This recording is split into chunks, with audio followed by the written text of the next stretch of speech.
የመራዊ ከተማ ነዋሪ ደረጀ ወንድሙ ጦርነቱ ከመጀመሩ በፊት ለስራ ከቤት መውጣቱን ይናገራል።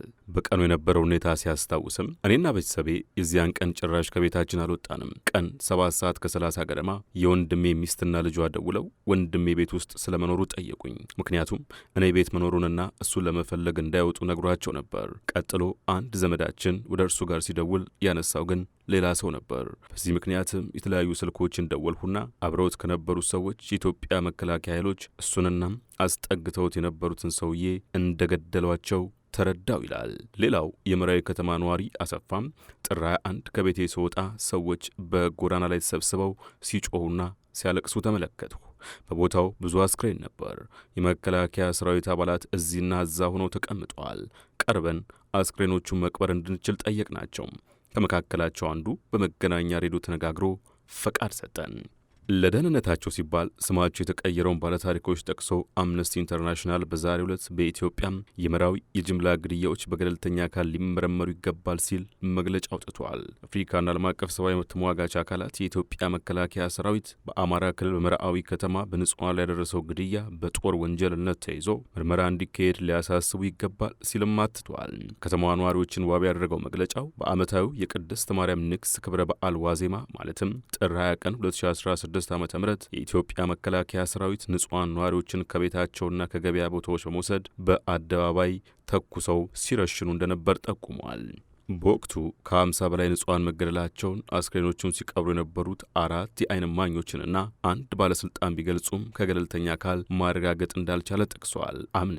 የአምነስቲ ኢንተርናሽናል የምስራቅና ደቡብ አፍሪካ ቀጠናዊ ዳይሬክተር ትግሬ ቻጉታ በትግራይ ክልል እንደ አውሮፓውያን አቆጣጠር ከ2000 ወዲህ ብቻ ባለፈው ዓመት የተባበሩት መንግስታት ባደረገው ጥናት ከ48 በላይ ትላልቅ የጅምላ ግድያዎች መደረጋቸው እንደታወቀ አስታውሰው በኢትዮጵያ የጅምላ ግድያዎች በሚያስደነግጥ ሁኔታ እየተለመዱ እየሆኑ መጥተዋል ሲሉ በመግለጫ አስፍረዋል።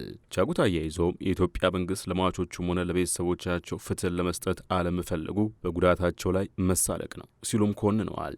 የአምነስቲ ኢንተርናሽናል የቀውስ ማስረጃ ቤተ ሙከራ የኢትዮጵያ መከላከያ ሰራዊት ካምፕን በቦታው አስክሬኖችና በየጎዳናው ላይ የተቃጠሉ ተሽከርካሪዎች መኖራቸውን ለማረጋገጥ የሳተላይት ምስልና ተንቀሳቃሽ ምስሎችን ያናበበ ሲሆን የተገለጸው ሰዓት ከእማኞች ቃል ጋር የሚገጥም መሆኑን ይህንንም መጋቢት 12 ቀን 2016 ዓ.ም ለኢትዮጵያ መንግስት አስታውቆ የነበረ መሆኑን ነገር ግን ምንም አይነት ምላሽ እንዳላገኘ በመግለጫው አካቷል። አምነስቲ ያነጋገራቸው የከተማዋ ነዋሪዎች በአስቸኳይ ጊዜ አዋጁ ምክንያት ከቀን ሰራተኞች ውጪ ማንም ከቤት ሳይወጣ እንደነበርና ጥር 20 ቀን 2016 ዓ.ም ማለዳ 11 ሰዓት ከ40 አካባቢ ከባድ መሳሪያ ፍንዳታዎች ሰምተው ከመኝታቸው እንደተነሱ ገልጿል። ረፋድ 4 ሰዓት ገደማ ፋኖና መከላከያ ሰራዊት የሚያደርጉት የተኩስ ልውውጥ ከተጠናቀቀ በኋላ የመከላከያ ሰራዊት አባላት ቤት ለቤት እየፈተሹ የቀን ሰራተኞች ወደ ነበሩባቸው ቁርስ ቤቶች በመግባት ግድያ ፈጽመዋል። ቦታው የነበሩ የዓይን እማኞች የሟቾች ቤተሰቦችና አስክሬኖቹን የቀበሩት ግለሰቦች ሟቾቹ ጭንቅላታቸው ላይ ተተኩሶባቸው እንደተረሸኑ የራስ ቅላቸው ላይ በነበሩት ምልክቶች ማወቅ እንደቻሉ እንደነገሩት አምነስቲ በመግለጫው አመልክቷል።